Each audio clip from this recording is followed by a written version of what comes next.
Essa é uma aula introdutória sobre reprodução, em que nós vamos ver alguns conceitos básicos necessários para que nós possamos compreender nas próximas aulas sobre a reprodução humana. Existem dois tipos de reprodução, a reprodução sexuada e a reprodução assexuada. Na reprodução sexuada, nós temos a produção de gametas masculinos e femininos, que no caso dos animais são chamados de espermatozoide e óvulo, e estes gametas, eles se unem formando uma célula única, processo que nós conhecemos como fecundação. Então, nós podemos dizer que a reprodução sexuada é aquela reprodução em que ocorre produção de gametas e ocorre a fecundação. Já na reprodução assexuada, não existe a produção de gametas e nem a fecundação. Na reprodução assexuada, um indivíduo vai dar origem a um outro indivíduo. E uma coisa importante na reprodução assexuada é que os indivíduos que são originados sempre serão geneticamente idênticos àquele que deu origem. Existem vários tipos diferentes de reprodução assexuada. Um dos mais conhecidos é chamado de divisão binária ou cisparidade, que é o tipo de reprodução assexuada que ocorre em seres unicelulares, onde nós temos aqui uma célula-mãe, que é uma célula original, e essa célula se duplica, formando as chamadas células-filhas. Neste caso, não há produção de gametas e não há fecundação, por isso é considerada uma reprodução assexuada. Dentro da reprodução sexuada, que é aquela reprodução onde ocorre produção de gametas e também a fecundação, nós temos dois tipos de fecundação, uma fecundação que é chamada de interna e uma fecundação que é chamada de externa. Na fecundação interna, que nós temos aqui essa imagem para representar, o gameta masculino vai encontrar o gameta feminino dentro do corpo feminino. Então, no caso da reprodução humana, que é sexuada por fecundação interna, o espermatozoide vai encontrar o óvulo dentro das tubas uterinas, que é o canal que faz a conexão entre o ovário e o útero. Então, no caso dos humanos, como o espermatozoide encontra o óvulo dentro do corpo da mulher, é um tipo de fecundação interna. No entanto, existem vários organismos, inclusive animais, em que tem fecundação externa, ou seja, o espermatozoide vai encontrar o óvulo no meio ambiente, fora do corpo feminino. Nós temos aqui essa imagem mostrando isso. Dois organismos, um dos organismos produz espermatozoides, o outro produz os óvulos, e os óvulos e espermatozoides são liberados no meio. No caso aqui, a gente tem essa imagem representando a reprodução de um organismo aquático, em que os espermatozoides e os óvulos são jogados na água e a fecundação ocorre na água e não no corpo feminino. Por isso, este é um caso de fecundação externa. Ainda dentro da reprodução sexuada, nós podemos ter dois tipos de desenvolvimento, né? No caso aqui, o desenvolvimento embrionário.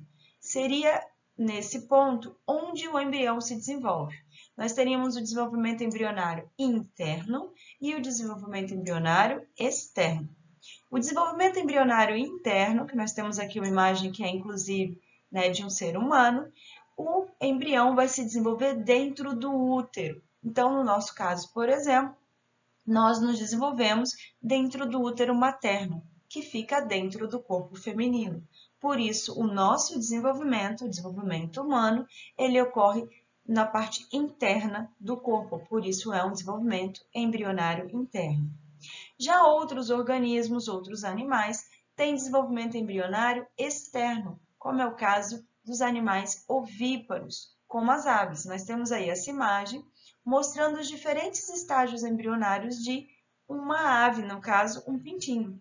Então, nós temos aqui no início, quando o ovo, você ainda não consegue nem mesmo observar a presença do embrião, e à medida em que o embrião vai se desenvolvendo, ele vai ganhando forma, até que no final nós temos aqui o pintinho. Esse pintinho, né, o filho da galinha, ele se desenvolveu dentro do ovo, e o ovo estava fora do corpo feminino, fora da galinha. Por isso, este é um caso de desenvolvimento embrionário externo. Dentro da reprodução sexuada, nós encontramos alguns casos especiais. Esses casos especiais da reprodução sexuada são chamados de especiais porque fogem um pouco do padrão.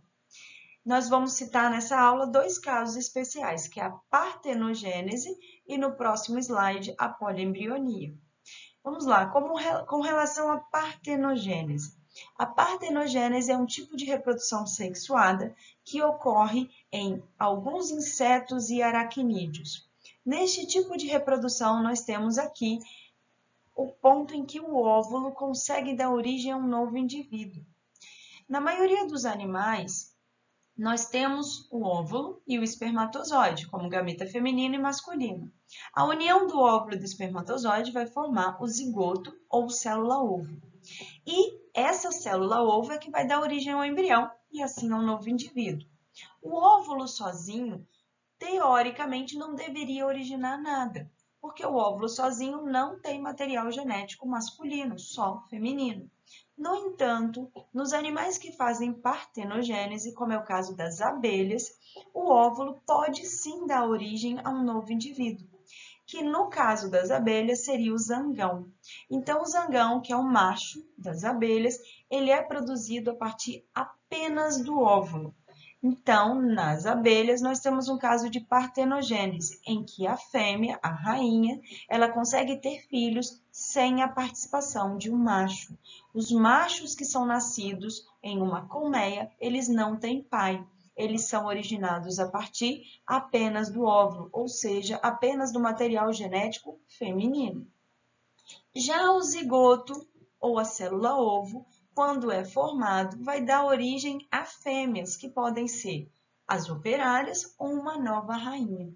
Então, resumindo, a partenogênese é um caso da reprodução sexuada em que uma fêmea consegue dar origem a um novo indivíduo sem a participação de um macho. Um outro caso especial dentro da reprodução sexuada é a chamada poliembrionia, que nada mais é do que a produção de gêmeos. Nós temos dois tipos de gêmeos, os chamados gêmeos idênticos, ou univitelinos, e os gêmeos fraternos, ou gêmeos bivitelinos. Primeiro vamos entender aqui os gêmeos univitelinos, que são chamados gêmeos idênticos. Os gêmeos idênticos são formados a partir de um único espermatozoide e um único óvulo. Então, quando ocorre a fecundação entre um espermatozoide e um óvulo. Essa fecundação vai formar um único zigoto. Esse zigoto vai começar a se multiplicar, dando origem ao embrião. No entanto, o que acontece é que esse embrião ele se divide em dois indivíduos. Então, o embrião, no caso dos gêmeos idênticos, ele é um só no início, mas aí ele se divide, dando origem a dois embriões distintos, formando assim duas crianças, dois indivíduos. Como eles vêm de um único embrião, consequentemente de um único zigoto, esses dois indivíduos formados, eles terão o mesmo material genético. O DNA dos dois indivíduos que nascerão será idêntico, por isso esses gêmeos são idênticos. Já nos gêmeos fraternos ou gêmeos diferentes ou bivitelinos, nós temos aqui dois óvulos, dois espermatozoides. Então, nesse caso, ocorre quando a mulher tem uma dupla ovulação. Ao invés dela liberar um óvulo dentro do ciclo menstrual, ela libera dois. Em cada um dos óvulos vai ocorrer a entrada de um espermatozoide. Cada conjunto desses de fecundação vai formar um embrião diferente. Então, nós temos aqui dois embriões que vão formar duas crianças diferentes. Como nesse caso os embriões são distintos, vieram de óvulos distintos, espermatozoides distintos, apesar deles serem irmãos, eles não têm o mesmo DNA. Eles têm o DNA próximo, por serem irmãos, mas o DNA é diferente. E por isso eles são gêmeos diferentes ou chamados gêmeos bivitelinos. Essa foi uma aula bem curtinha, porque realmente é só uma introdução à reprodução. Então, eu queria que vocês tivessem uma noção geral, um panorama geral sobre o que é a reprodução, para que nas próximas aulas nós possamos conversar especificamente sobre a reprodução humana.